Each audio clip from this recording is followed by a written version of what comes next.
अब आपसे बता दें, जहाँ योगी आदित्यनाथ रहेंगे वहाँ तो बीजेपी का ही गढ़ माना जाएगा। और जब तक गुरु गोरखनाथ जी की कृपा बनी रहेगी तब तक बीजेपी का कोई बाल बाका नहीं कर पाएगा। इतना बढ़िया काम किया है। पहली बात तो सुनिए, शौचालय इन्होंने बढ़िया बनवा दिया। मतलब लेडीज बाहर जाती थी शाम को समय में, रास्ते से आदमी गुजरता था तो शर्म से आदमी जो है संघर्ष कर रहे हैं, वो गाँव पहुँच रही है, मेहनत कर रही है। एक कम कर रहे हैं, ये खाली योगी जी के नाम पे जीत रहे हैं लोग, योगी की मोदी के, और कोई विशेष उनके द्वारा नहीं। अच्छा, अभी जैसे कि रवि किशन 5 साल रह चुके हैं ना सत्ता में, तो मतलब 5 साल का जो उनका शासनकाल रहा वो कैसा रहा? कोई बहुत वो नहीं रहा, बगैर ये है कि लोग यहाँ की जनता जो है कि महाराज जी को पा करके कुछ कहती भी नहीं है, कुछ सुनती भी नहीं है। तो ध्यान से सुन लीजिए, इसी वक्त कली का राज चल रहा है। और कलयुग के राज में जो है किसको चोर कहा जाए, किसको साहू कहा जाए, ये समझने में बहुत टाइम लगेगा। सही। दूसर की बात ये है, भैया क्या नाम होगा आपका? हमारा नाम है सुरेंद्र ठाकुर। सुरेंद्र ठाकुर। तो अब की बात, तुम्हारे गोरखपुर लोकसभा क्षेत्र में अभी फर्स्ट जून को चुनाव होना है ना? तो भला चुनावी माहौल क्या चल रहा है, यहाँ का चुनावी समीकरण क्या कह रहा है? अब ये तो देखा जाए आदित्यनाथ योगी का गढ़ है ना? देखिए, ये तो वैसे माना जाता है कि महाराज जी का ये गढ़ है। अब इस बार तो रुझान बहुत तगड़ा है भाई, गठबंधन का भी है और एक तरफ महाराज जी का भी है। तो अभी इसमें कुछ कहा नहीं जा सकता है। देखिए, जनता की रुझान है, अब जनता क्या अपना निर्णय लेती है, क्या अपना मत देगी। भाई मत के बारे में तो कोई बताएगा नहीं कि मैं किसको देना चाहता हूँ। भाई जनता भी बुद्धिजीवित है, बिल्कुल। ऐसा नहीं है कि जनता भी ये चाहती है कि हमारी सरकार जो भी बने तो बढ़िया हो और प्रदेश में दौड़ करके काम करे, हर कामों के बढ़िया रिजल्ट आवे। जनता भी चाहती है और सरकार भी चाहती है। तो अब ये फैसला तो जनता के अब हाथ में है। भाई 5 साल तो जनता सरकार को दे दी, मौका दे दी। अब जो है, अब इस बार अब जनता के अब पक्ष में है। अब जनता किसको चुनती है, क्या चुनती है, भाई अब ये तो जनता ही बताएगी। अच्छा, अभी जैसे कि रवि किशन 5 साल रह चुके हैं ना सत्ता में, तो मतलब 5 साल का जो उनका शासनकाल रहा वो कैसा रहा? कोई बहुत वो नहीं रहा, बगैर ये है कि लोग यहाँ की जनता जो है कि महाराज जी को पा करके कुछ कहती भी नहीं है, कुछ सुनती भी नहीं है। भाई जो भी महाराज जी काम करते हैं तो अच्छा ही करते हैं, जनता के हित में ही काम करते हैं। अब भाई अब जनता की अब फैसला की बारी है, अब जनता अब अपना फैसला करेगी, क्या होगा क्या जाएगा। अच्छा, दूसरी तरफ पार्टी टक्कर देने वाली है इंडिया गठबंधन की। दूसरी तरफ पार्टी इंडिया गठबंधन की है, वो भी देखा जाए तो भाजपा को बहुत तगड़े से मतलब टक्कर दे रही है। और उसका यहाँ तक कि जो घोषणा पत्र है भाजपा का और इंडिया गठबंधन का, तो घोषणा पत्र जो है तो उसमें बहुत सारे वादे मुद्दे हैं जिनसे मतलब देश का उत्थान, गरीब जनता का उत्थान, आम लोगों का उत्थान, किसानों का उत्थान के लिए उसमें बात रखी गई है। तो कहीं ना कहीं जब विश्लेषण किया जाता है तो जो इंडिया गठबंधन का घोषणा पत्र है तो वो 20 साबित होता है और जो भाजपा का है वो 19 साबित होता है। क्या कहना चाहोगे इस पर? मतलब इससे कहीं ना कहीं जनता तितर बितर होगी कि नहीं होगी? हाँ, इस पर जनता, देखिए इस पर जनता अपना फैसला बना चुकी है, मन बना चुकी है। और अब क्या करना, अब 1 तारीख को ही बटन दबाएगी जनता और जनता ही अपना फैसला देगी। भाई ये तो जो आपने प्रश्न उठाया ये सही है कि भाई किसानों का ये तरह तरह की बात है। हर आदमी ये चाहता है कि भाई हम भी बुजुर्ग होंगे तो हमारे लिए भी कुछ चाहिए। हर व्यक्ति अपेक्षा सरकार से करती है कि भाई जब हम बुजुर्ग होंगे तो हमारे लिए भी कुछ चाहिए। तो सरकार, अब भाई सबका महागठबंधन का भी सोच अच्छा है और इस समय जो सरकार है उनका भी सोच अच्छा है। भाई दोनों लोग अपने अपने बुद्धि विवेक से काम कर रहे हैं और इसमें अब ज़्यादा क्या कहा जाए। चलो ठीक है। भैया क्या नाम होगा आपका? योगेंद्र मिश्रा, एडवोकेट। भैया अभी हम कहाँ पर उपस्थित हैं? तरंग पुल के नीचे। तरंग पुल के नीचे गोरखपुर में? जी, JKP। हाँ। तो भैया ये गोरखपुर का अभी का चुनावी माहौल क्या है, चुनावी सरगर्मी क्या है? बहुत अच्छी है। यहाँ पे रवि किशन जी जीतेंगे, भारी मतों से जीतेंगे। अच्छा। कोई दिक्कत यहाँ नहीं है। ये योगी जी का गढ़ है, क्षेत्र है, घर है, यहाँ कोई दिक्कत नहीं है। लेकिन भाजपा सरकार से बहुत लोग नाराज़गी भी जता रहे हैं, कह रहे हैं कि उनकी सरकार में मतलब महंगाई, बेरोजगारी, जनता तरह तरह हो रही है। कोई विशेष महंगाई तो नहीं है, रोड सब क्लीन बन चुका है, कहीं से कोई दिक्कत नहीं है। आने वाले समय में भाजपा ही आएगी। यूपी में कम से कम 70 सीटें जीतेगी। और काजल निषाद फाइट में रहेंगी, वो भी संघर्ष कर रही हैं, फाइट में रहेंगे लेकिन जीत नहीं पाएंगे। अच्छा, टक्कर की बात करें, जैसे 3 पार्टी आपके यहाँ से है ना, तो 3 पार्टियों में से बराबर की टक्कर है तीनों में या फिर कम ज़्यादा की टक्कर है? बीएसपी बहुत कमज़ोर है।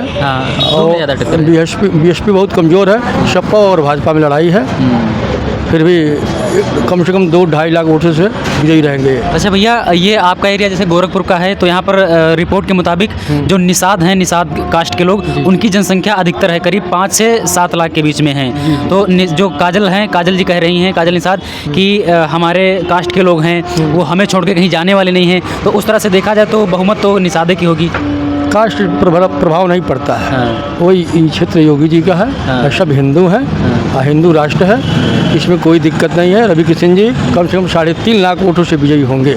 भैया कुछ लोग आरोप लगा रहे हैं, कह रहे हैं रवि किशन जी 5 साल सत्ता में रह चुके हैं, 5 साल में कोई काम नहीं करवाए हैं, केवल घर में बैठ के मतलब अपना मौज किए हैं, मलाई चाटे हैं। ये जनता का आरोप। नहीं, आते हैं जब कोई परेशानी होती है, कोई बात होती है, आते हैं, घूमते हैं, ऐसी बात। लोग शिकायत कर रहे हैं कि ये रवि किशन अपना रहे हैं सत्ता में, लेकिन कभी गांव में जायजा लेने नहीं आए हैं। और दूसरे उनकी विपक्षी पार्टी जो काजल निषाद जी हैं, वो सत्ता में ना रहकर भी मतलब प्रॉपर तरीके से गांव में गई हैं, लोगों से मुलाकात की है, समस्या सुनी है। वो संघर्ष कर रहे हैं, वो गांव-गांव पहुंच रही हैं, मेहनत कर रही हैं। एक कम कर रहे हैं, ये खाली योगी जी के नाम पे जीत रहे हैं लोग, योगी की मोदी के, और कोई विशेष इनके द्वारा नहीं है। तो लास्ट में हम क्या समझे, मतलब यहाँ पर अब की बार कौन आएगा, काजल निषाद या फिर रवि किशन? योगी जी आएंगे। रवि किशन जीतेंगे। मतलब यहाँ पार्टी के नाम पर चुनाव हो रहा है। जी जी वही। बाबा जी सीताराम। सीताराम। बाबा जी अभी हम कहाँ पर हैं, ये कौन सी जगह है? गोरखपुर। तो अभी हम मुख्यमंत्री आदित्यनाथ योगी के जन्मभूमि और गढ़ में उपस्थित हैं, है ना? हाँ। तो अभी देखा जाए तो चुनाव का माहौल चल रहा है, 1 जून से चुनाव होना है। हाँ। तो भला इधर का चुनावी माहौल क्या है, चुनावी समीकरण क्या कह रहे हैं? अब सुना है 2 पार्टी टक्कर में है ना? तो क्या लगता है इसमें किसकी ज़्यादा परचम है, किसकी ज़्यादा हवा है? अब आपसे बता दें, जहाँ योगी आदित्यनाथ रहेंगे वहाँ तो बीजेपी का ही गढ़ माना जाएगा। और जब तक गुरु गोरखनाथ जी की कृपा बनी रहेगी तब तक बीजेपी का कोई बाल बाका नहीं कर पाएगा। लेकिन बाबा जी कुछ लोग आरोप लगा रहे हैं, कह रहे हैं कि मोदी और योगी इनकी जो सरकार है ये धर्म के नाम पर राजनीति करती है। इससे देश में क्या चल रहा है, गरीब जनता क्या कर रही है, युवा क्या कर रहा है, इनसे कोई मतलब नहीं रहता है। पहली बात तो ध्यान से सुन लीजिए, इसी वक्त कली का राज चल रहा है। और कलयुग के राज में जो है किसको चोर कहा जाए, किसको साहू कहा जाए, ये समझने में बहुत टाइम लगेगा। सही। दूसर की बात ये है कि कोई थोड़ा खाते कोई पूरा खा जाता है। तो इसमें जो है यदि बीजेपी 2% खा रही है तो और पार्टियां 40% खा कर सोच हो जा रही है। तो यही सब बात आरोप तो लगेगा, लेकिन जब तक गुरु गोरखनाथ जी की कृपा रहेगी तब तक बीजेपी का बाल बाका नहीं हो पाएगा। हाँ। नहीं तो अब मतदान होगा तो जनता जिनको चुनेगी वो हो गए। कृपा तो खैर है ही है, हर किसी के पे रहती है। हाँ। काजल निषाद हो चाहे वो मतलब कोई दूसरी पार्टी का हो, है ना? इसमें जो है देखिए, ये जनता जब भगवान राम का नहीं हो पाई है, त्रेता युग की हम बात कर रहे हैं, जब भगवान राम का नहीं हो पाई है तो और नहीं भगवान राम का इतना अग्नि परीक्षा हुआ वन वन भटके, तब जनता उनको आरोप लगा दी। तो मोदी और योगी तो थोड़े सबको तो बात ही छोड़ी दीजिए, आरोप तो लगेंगे, लेकिन ये है कि जब तक गुरु गोरखनाथ जी की कृपा रहेगी तब तो कोई बाल बाका नहीं कर पाएगा। अच्छा बाबा जी, रवि किशन मतलब 5 साल रह चुके हैं सत्ता में, है ना? हाँ। तो भला उनका कार्यकाल कैसा रहा? कुछ विकास के काम करवाएं, कुछ शिक्षा व्यवस्था, रोजगार व्यवस्था, चिकित्सा व्यवस्था, इन पर कुछ काम हुआ, या फिर केवल 5 साल घर में बैठ के मलाई चाटें? ये जनता का आरोप है। ये जनता का आरोप जो है वो रहे, इससे हम नहीं कुछ जानते। जो भी विकास के योगी आदित्यनाथ ही कर रहे हैं और कोई नहीं कर रहा है, बस ये। यहाँ के लोग पार्टी विशेष को देखकर मतदान करते हैं, कैंडिडेट कोई भी हो, कैंडिडेट को इसको कोई बात नहीं, लेकिन यही है कि योगी आदित्यनाथ पूरा दौरा कर रहे हैं और पूरा विकास वही कर रहे हैं। क्योंकि अर्जुन को तो भगवान कृष्ण ने जो है अर्जुन को सिर्फ सारथी बनाए थे कि तुम ये काम करो, बाकिया तो मैं करूँगा। इसलिए रवि किशन सिर्फ नाम मात्र करते हैं, सारा काम योगी आदित्यनाथ कर रहे हैं। बाबा जी कुछ लोग कह रहे हैं कि मंदिर में पूजा करने से देश का विकास नहीं होगा। जब मंदिर में पूजा नहीं करेंगे तो मस्जिद में का नमाज पढ़ेंगे, और दूसरे के मंदिर में पूजा नहीं करेंगे तो इनके ऊपर भी तो कोई सत्ता है। वो मानव शरीर ही छीन लेगी तो कोई क्या करे लेगा, दूसरी जोनी में डाल देगी तो कोई क्या करेगा। पहले तो इंसान किस बात के लिए सोचना चाहिए कि मानव शरीर पाए तो जो हमको भेजा है उसके प्रति तो वफादार होना चाहिए। यदि वही मान लीजिए कोई बीमारी भेज कर शरीर ही छीन लेगा तो कोई क्या करेगा। कोई जानता कि जब तक वो चाहेंगे तब तो आदमी रहेगा ना। अच्छा बाबा जी, अभी हाल फिलहाल में हमारे देश के प्रधानमंत्री मोदी जी इंटरव्यू दिए थे। वो कह रहे थे इंटरव्यू में कि हम मतलब बायो एनर्जी हमारे अंदर नहीं है, हमें जो है परमात्मा ने भेजा है। तो इस पर आप क्या कहना चाहोगे? क्या वो सच में परमात्मा के अवतार हैं, या फिर ये कह लो कि भगवान विष्णु के अवतार हैं? इसमें जब आप पूछ लिए तो वो एक जो है परमात्मा सबको नहीं भेजता है। और परमात्मा जब पृथ्वी पर अत्याचार होता है तब परमात्मा स्वतः आते हैं और जनता का सुधार स्वतः करते हैं। जिस प्रकार से सत्ययुग में जो है हिरण्यक जब पाप अधिक बढ़ा तो 12 मत्स्यावतार और उसके बाद नरसिंहावतार लिए थे और त्रेता में परशुराम अवतार रामावतार हुआ था और द्वापर में जो है कृष्णावतार हुआ था। अब कलयुग में भी बुद्धावतार हो चुका है। अब कल की अवतार हो तो भगवान कल का ही इस मानव जाति को सुधार करेंगे, आदमी नहीं कर पाएगा। अच्छा बाबा, लास्ट में सिर्फ एक प्रश्न रहेगा, लास्ट वाला। आप जो है मोदी जी को क्या मानते हैं? एक समाज सेवक मानते हो या फिर एक भगवान के रूप में, भगवान का दर्जा? वो जनता का सेवा करें, यही एक उपाय है। और हम उनको क्या जैसे हम मानव से वो भी मानव है, और क्या है। चलो, बहुत बहुत धन्यवाद।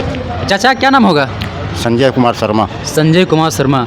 तो चाचा, चुनाव का माहौल चल रहा है, मतदान होने को केवल 4 दिन का टाइम बचा है। अभी 4 दिन के बाद यहाँ पर मतदान होगा। लोग एक राष्ट्रीय पर्व, कहने का मतलब लोकतंत्र पर्व के तौर पर उसको मानते हैं मतदान को। तो भला इधर का चुनावी माहौल क्या चल रहा है?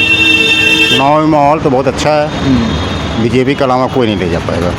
बीजेपी, रवि किशन के अलावा कोई नहीं ले जा पाएगा। तो पार्टी तो ऐसे देखा जाए 3 है आपके यहाँ से, तो क्या एक सेकंड, क्या आपके यहाँ तीनों पार्टियों में बराबर की टक्कर है या फिर किसी 2 में टक्कर है? एक ही में टक्कर है, बस रवि किशन। तो चाचा जी, कोई मेहनत कर ले, कुछ भी कर ले, गोरखपुर से तो मतलब बीजेपी के अलावा कोई ले जा नहीं सकता। बीजेपी देखा जाए एक तरह से तो मोदी इनका आदित्यनाथ योगी का गढ़ तो है ही है, लेकिन जो यहाँ की जनसंख्या है वो निषाद ज़्यादा है इसमें, निषाद कास्ट के लोग। और वो निषाद कास्ट की लोग आपकी एक प्रत्याशी हैं, सपा की प्रत्याशी काजल निषाद, तो वो कह रही हैं कि जो निषाद वर्ग के लोग हैं वो हमें छोड़कर किसी दूसरे पार्टी में जाने वाले नहीं हैं। तो एक तरह से ये भी हो गया कि उनकी ज़्यादा बहुमत होगी। ये गलत चीज़ है। निषाद कोई ज़रूरी नहीं है कि निषाद को वोट दे। निषाद भी बीजेपी में बहुत हैं, बीजेपी में निषाद लोग। कोई ज़रूरी नहीं है कि निषाद को वोट दे। तो भैया चाचा, ये मोदी की सरकार जैसे 10 साल से है सत्ता में, तो जो आम जनता है वो कहाँ तक खुश है इनकी सरकार में? आज मेरी इंडिया पूरी जनता खुश है। पहले क्या इंडिया था, आज इंडिया को देख लीजिए क्या है। लोग कह रहे हैं कि मोदी सरकार में जब से 2014 में सरकार बनी है तब से महंगाई, बेरोजगारी चरम पर है, लोग तरह तरह भटक रहे हैं। नहीं, लोग नहीं, लोग कहते हैं महंगाई। क्या चीज़ महंगाई है? लोग महंगाई सामान तो खरीद के खा रहे हैं। एक गरीब भी जो है, कोई आज के ज़माने में कोई गरीब भी नहीं है। पहले तो गरीब रहता था, मतलब लकड़ी उकड़ी बिटोर के खाना बनाता था एक टाइम खाने के लिए। इन समय कोई एक टाइम खा रहा है, दोनों टाइम बढ़िया से होटल में खाना खा रहे हैं, बढ़िया से बढ़िया पहन रहे हैं। क्या गरीबी है? अरे जिससे पहले महंगाई थी उसी तरह का आदमी का अर्निंग भी बढ़ गई है। अर्निंग, वो किसान लोग क्या करें जिनके पास कोई रोजगार नहीं है? जो किसान अपने, कौन कहता है किसके पास रोजगार नहीं है? आदमी चाहे कमाने के लिए तो बहुत रोजगार है, लेकिन जब चाहेगा पीने के लिए पैसा आ जा रहा है सबको लिए। सवेरे से लेकर रात तक लोग पी रहे हैं दारू, वो पैसा आ जा रहा है, वो गरीबी है। और कमाने के लिए नहीं सोच रहे हैं कि हम कमाएं कुछ। अच्छा, मोदी सरकार में आपको भी नज़र आ रही होगी, हर युवा कह रहा है, हर लोग कह रहे हैं कि बेरोजगारी ज़्यादा हो गई है। कोई बेरोजगारी नहीं है। जो पढ़े लिखे हैं, शिक्षित हैं, सबको रोजगार मिल रही है। और जो अनपढ़ हैं वो अपना कबाड़ बिटोर रहे हैं, उससे कमा रहे हैं। जिसके पास दिमाग है वो अपना कहीं भी नौकरी चाकरी कर ले रहा है प्राइवेट में, और कर रहा है, कमा रहे हैं लोग। मेरा भी पहले मैं 700 रुपये की नौकरी करता था, आज दिन से मैं 15-16 हज़ार रुपये है मेरी नौकरी। क्या गरीबी है इसमें? तो क्या समझा जाए, अब की बार आपके लोकसभा क्षेत्र से मतलब किसकी विजय होने वाली है? वो रवि किशन कंफर्म है वो। तो कुछ लोग ये भी कह रहे हैं कि रवि किशन 5 साल सत्ता में रहे हैं। हाँ। 5 साल कोई जनता को नजर नहीं आए हैं। क्यों नहीं नजर आए? बहुत नजर आए। कह रहे हैं कि अगर वो एक्टर ना होते, टीवी सीरियल में काम न कर रहे होते, तो लोग उनको पहचानने से इनकार कर देते। क्यों पहचाने से इनकार करते हैं? आज जब जाते नहीं है ना। आज गोरखपुर का जो विकास हो रहा है और जो विकास हुआ है, कैसे हुआ है? बाकी तो बाबा जी तो हमारे हैं, गुरु जी हमारे, योगी जी, वो तो विकास तो करवे किए हैं। बाकी सांसद के उस क्षेत्र में 5 साल से किए हैं। जहाँ विकास किए हैं तो अच्छा ही किए हैं विकास। अच्छा, क्या नाम होगा? हमारा पवन कुमार गुप्ता नाम है। पवन कुमार गुप्ता। तो चाचा, आपके जो है गोरखपुर लोकसभा क्षेत्र में अभी 1 जून को चुनाव होना है ना? चुनाव को केवल शेष 4 वार दिन बाकी हैं हमारे ख्याल से। तो 4 दिन पहले भला यहाँ का चुनावी माहौल क्या है? अब माहौल क्या है, बस हमारे मोदी जी बस उन्होंने इतना बढ़िया काम किया है। पहली बात तो सुनिए, शौचालय इन्होंने बढ़िया बनवा दिया। मतलब लेडीज बाहर जाती थी शाम को समय में, रास्ते से आदमी गुजरता था तो शर्म से आदमी जो है झुक जाता था। ठीक है। और उसके बाद जिसके पास आवास नहीं, आवास उन्होंने दिया। आज के समय में कोई ऐसा आदमी नहीं है जो कह देगा कि हम भूखे मर रहे हैं। कोई हो तो कहो। लेकिन चाचा कुछ लोग आरोप भी लगा रहे हैं, कह रहे हैं कि जैसे कि मोदी सरकार मतलब 5 किलो राशन दे रही है 1 यूनिट पर, तो 5 किलो राशन तो 1 महीने तो चलने वाला नहीं है। सवाल यह चीज़ का है कि सब कुछ अगर मोदी जी ने दे दिया तो आप क्या आलसी हो जाएंगे, बैठ के खाएंगे।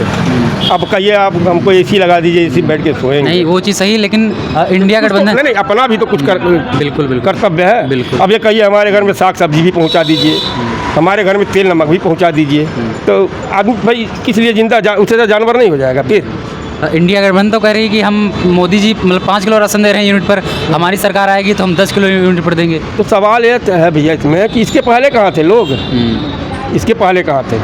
आप तो मतलब एक गठबंधन करके अपना बनाए हैं अलग। ये आप सुनिए, ये सब पालसी बाज है सब, और कुछ है नहीं। 5-7 लोग मिल करके हैं पार्टी बना करके, अब मान लीजिए 1 साल ममता जी बैठेंगी, 1 साल अखिलेश जी बैठेंगे, 1 साल जो है तमाम है लोग केजरीवाल बैठेंगे, तो 1-1 साल मतलब डिवाइड करते जाइए। तो पब्लिक के लिए क्या करेंगे पहले बताए, अपनी पार्टी के लिए पहले करेंगे।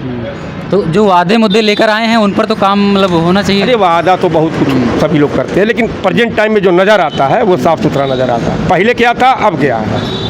चलो आपकी बात सही है, लेकिन भाजपा सरकार में जो आम जनता है वो कहीं ना कहीं परेशान नज़र आ रही। आप अभी योजनाओं को गिना गए कि ये योजनाएं भाजपा सरकार दे रही है जनता को, लेकिन जब धरातल की बात की जाए तो वो योजनाएं जो हैं वो धरातल पर मतलब 20% कारगर नहीं हैं। अब अभी आपने नल जल की बात की, आवास की बात की, तो हमने ग्रामीण क्षेत्रों में जायजा लिया तो वहाँ पर बहुत सारे ऐसे पात्र लोग हैं जो आज भी मतलब झुग्गी झोपड़ी में सो रहे हैं, उनको आवास नहीं मिला। ऐसा बहुत सारे लोग हैं जिनको लैट्रिन नहीं मिला। हाँ, हमारी बात सुनिए, ये जो खानापूर्ति जो है, हम तो ऐसे जगह भी देख लिए जिसके पास आवास है उसको भी आवास मिल गया, 2 मंजिला बना लिए हैं। हाँ, और क्या। तो ये अब मोदी जी घर घर देखने नहीं जा रहे हैं, ये इसमें जो है जो इसको देख रहे हैं जो अधिकारी हैं या जो भी है जो प्रशासन मतलब उनको देखना चाहिए ना, किसके पास आवास है किसके पास आवास नहीं है। जिसके पास आवास है उसको लिए भी अलॉटमेंट कर दिया। तो ये तो गलत है कि नहीं? ये नाकामी कहीं ना कहीं सरकारी विभाग की होगी ना? मोदी, हाँ ये कहिए, अब मोदी जी घर घर नहीं देखने जाएंगे, लेकिन योगी जी घर घर नहीं देखने जाएंगे। तो इस तरह का भ्रष्टाचार हो तो मतलब देखा जाए तो सरकार के अंडर में हो रहा है। भ्रष्टाचार बहुत कम है पहले की अपेक्षा। अभी देखिए पहले खुलेआम जो है लोग जो है लेते थे रिश्वत, अभी ले रहे हैं। ऐसा नहीं है कि हम नहीं कह रहे हैं नहीं लेते होंगे, लेकिन बहुत चुपके से लेते हैं कि ऐसा ना हो कि मतलब कहीं पकड़ लिए जाए। सब जगह CCTV कैमरा लगा हुआ है, सिपाही हुआ है, चाहे कोई भी, मतलब एक ही विभाग की बात नहीं कर रहे हैं, हर जगह की बात कर रहे हैं। अच्छा, युवा छात्र और जितने युवा कैटेगरी के लोग हैं वो सब कह रहे हैं कि पहले नौकरी ज़्यादा निकलती थी, आज के समय में नौकरी निकलती हैं तो उनका पेपर लीक हो जा रहा है। अब इस मैटर में तो युवा नौजुवकों से ही बात करिए, लेकिन जो हम जिस उम्र के हैं उसी उम्र के हिसाब से बात करेंगे। सही, बिल्कुल सही। चाचा, तो भाजपा सरकार में किसानों की बड़ी समस्याएं क्या है? देखो सारी चीज़ें तो चंगा हो नहीं सकती, सरकार किसी की भी रहे। अब देखिए किसानों के लिए भी मोदी जी ने किया है। पहले मतलब सरकार कोई भी मतलब ऐसा नहीं था किसी किसान को मतलब जो किसान निधि वगैरह है किसी को दे रहे थे, नहीं दे रहे थे। अभी प्रेजेंट टाइम में मिल रहा है ना, कभी मिल रहा है, लेकिन लोग कह रहे हैं जितना सरकार दे नहीं रही है उससे ज़्यादा अप्रत्यक्ष रूप से निकाल रही है। तो हर चीज़ पर GST हो गई, टैक्स हो गया, और इतनी महंगाई है, डीजल पेट्रोल वो महंगा है, खाद 500 महंगी है। वो एक चीज़ बताइए, क्या योगी जी या मोदी जी खजाना गाड़ के रखे हुए हैं? हम ही अपने बड़े लोगों से ही लेके टैक्स वगैरह ले करके तभी तो डिवाइड करके सबको दे रहे हैं, गरीबों को दे रहे हैं। खजाना गाड़ के तो नहीं रखे, लेकिन ये कह रहे हैं कि लोग कह रहे हैं, विपक्ष भी कह रहा है कि पूंजीपतियों का विकास हो रहा है इनकी सरकार में। ऐसा कुछ नहीं है। ऐसा पूंजीपतियों को बल्कि जो है उनसे टैक्स वगैरह वसूल के गरीबों में डिवाइड किया जा रहा है। जिसकी सोच जैसी है वैसा सोच रहा है बस। और किसी से बात करना हो बात कर लीजिए। चलो ठीक है जैसा, बहुत बहुत। तो साथियों, आप देख रहे थे गोरखपुर जनपद से चुनावी रिपोर्ट। कैमरा सहयोगी हमारी कृष्णा शुक्ला, मैं जर्नलिस्ट दिनेश कुमार, साइकिल वाला पत्रकार। हमारा ये छोटा सा प्रयास आपको अच्छा लगा तो वीडियो को एक लाइक करें। आप इन सवालों और मुद्दों के बारे में क्या सोचते हैं कमेंट बॉक्स में अपनी राय जरूर रखें। जय हिंद।